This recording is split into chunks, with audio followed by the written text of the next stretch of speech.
How to take backup your Samsung Galaxy S26 Ultra with your pen drive.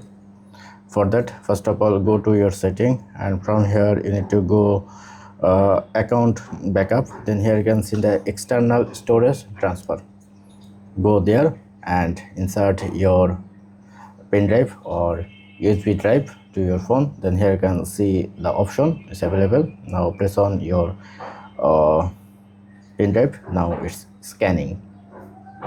So on then here you can see the option. If you want to everything, then press on everything, and it's for security folder as well. Then press on next, press on next. Now it's taking a backup. So it's depend on your data size how much it's need. So once complete, you can see it's already complete 100%. Now wait couple of seconds. Now backup result is done. Press on next.